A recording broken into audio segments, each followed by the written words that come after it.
Hi, my name is Brianna Redondo. Today I'll be doing a presentation on why we should end period poverty. Hashtag end period poverty.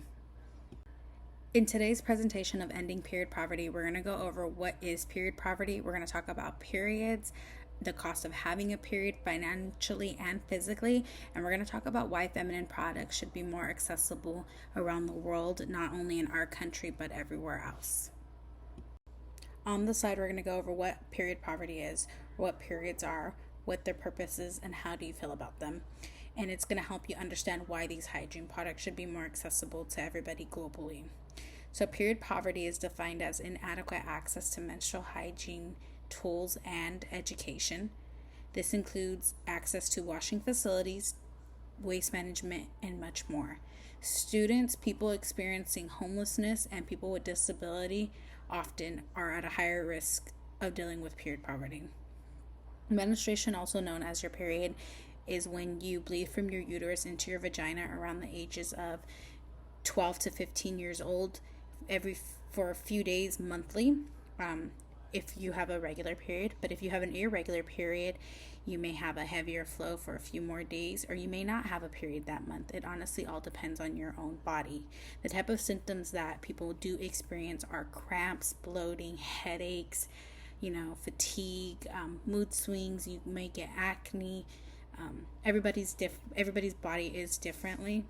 They react different, so it just honestly all depends on your body alone. So in the slideshow right here specifically, we're going to talk about the cost of having a period financially. I'm also going to go into what these feminine hygiene products are that we speak of. So typically a woman, when she gets her period, she may want a heating pad. She may experience some acne on her face, so she may need to buy acne medicine or acne face washes. And some women who want to not have periods, they may want to buy birth control if their insurance doesn't cover it, and that does get pricier over the course of their lifetime. They may need underwear because, when you do get your period, you can stain your underwear, and nobody wants to keep bloody underwear. You also may want to buy panty liners because if you're wearing a tampon, sometimes you may drip a little bit past there. You also want to buy tampons and pads. And then if you're really in pain from these periods because you do get cramps or headaches, you buy Midol and Tylenol. And all these costs factor into having a period over a lifetime. And it can be about $20,000, give or take, which is a lot of money that a lot of people don't have. So one of the costs of having a financial period is the financial burden that a lot of people aren't too happy about.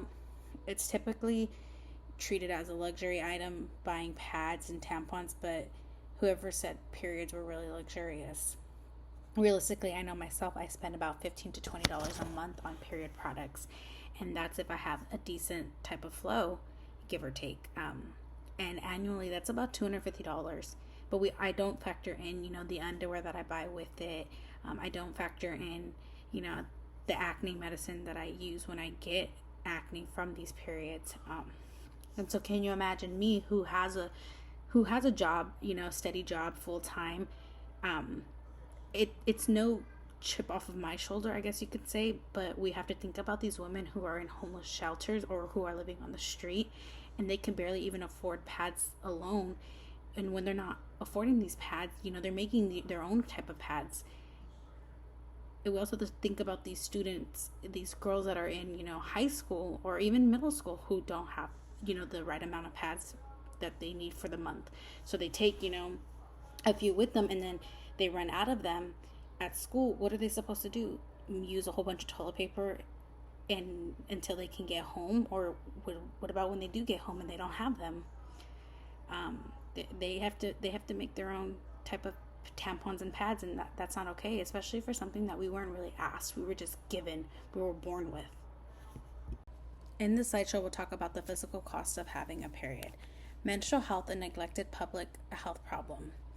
A woman will have their period for about 25 years once they start getting their period in their lifetime, which equals to about 500 periods.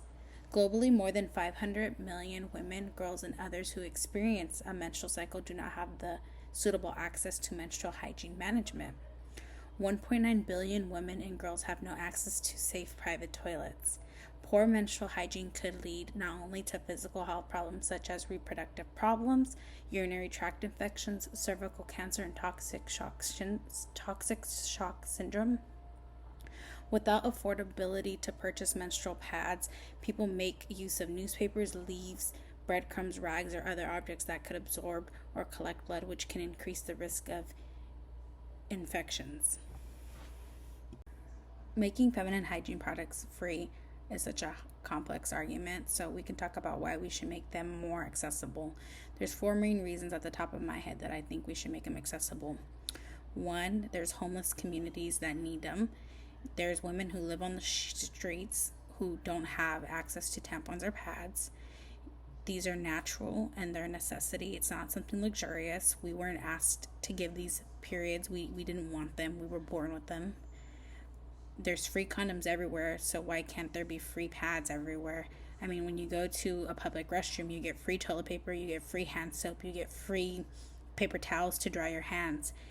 And that's not a financial burden. That's on anybody. So again, free tampons should be out there for the women in the public restrooms. And third world countries that don't have the same accessibility to free pads or tampons the way we could. Period supplies are necessities and not luxuries. So in this picture, you'll see 1 in 10 girls can't afford to buy menstrual products. And menstrual hygiene is a fundamental human right, not a privilege. Because remember, we were born with these. We weren't asked for these periods. We're given them. So worldwide, there are 5 countries that deal with period poverty. And did you know that the United States is one of them? In our country alone, 1/3 of the women who menstruate under the age of 25 struggle with affording menstrual products. Scotland was the first country to introduce universal menstrual care. And in Thailand, the cheapest menstrual products that are sold are 5 baht each, which is about 12% of their daily minimum wage. Because these are considered to be a luxury item, they're taxed by 40%. In Venezuela, the price of a tampon increased by 1,800% in 2016. In Nepal, 72% of the adolescent girls lived in menstrual huts. Did you know what a menstrual hut is? A menstrual hut involves banishing young girls to mud huts or sheds for the duration of their period or even longer. It is believed that they will otherwise bring their family bad luck or ill health. Again, we didn't ask for these periods, we're given them, and look at the harsh community some of these women have to deal with because they have a period that they were given. So on this slideshow, we're going to talk about the shocking evolution of period products. What did you think women used before period products were ever made? Take a guess. So in the 1800s, they used softened papyrus leaves, they used rolled up grass or sea sponges. And after the 1800s, women started using these rag bags that were literally rolled up rags, and they would wash and reuse them. They also use a sanitary apron, which is like a big rubber diaper. Sooner rather than later, pads were created, but they weren't adhesive. So these pads had to be pinned down to the underwear. So can you imagine walking around and you have this pad on you that isn't sticking on your underwear? And it's the only way that it's sticking is basically a safety pin. Can you imagine that feeling of, oh my goodness, this safety pin might unhook and it could puncture your vagina? I know for me, that would make my anxiety go through the roof. So having pads pinned to your underwear, that wasn't really safe. In the 1930s, tampons were finally created, but women didn't start using them until about 30 years later because in their minds, they believed that using a tampon could make you lose your virginity to it. I know that sounds dumb, but a lot of people do think that. I know growing up, I thought that, so I didn't even start using tampons until I was in my mid-20s because I know my mom taught me to use pads only. I wasn't really educated on period poverty.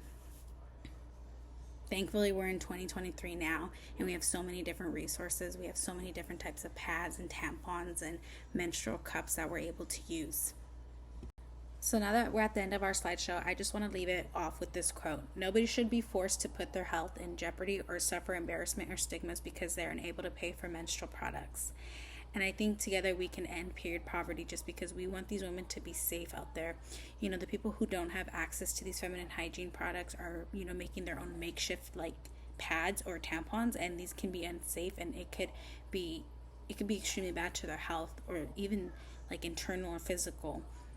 We do care about, women, and we do care about our periods. And so, like I said, let's just end period poverty together. And we can do so by donating, or even if you see a homeless person or homeless woman, just remember this person may or may not have access to these feminine hygiene products, so donating a box of tampons or pads, could be saving their life essentially. These are a few of the references that I used in today's slideshow. And here are a few more references that I use in today's slideshow talking about period poverty and how we can end it together. Again, my name is Brianna Redondo, and I just want to say #end period poverty.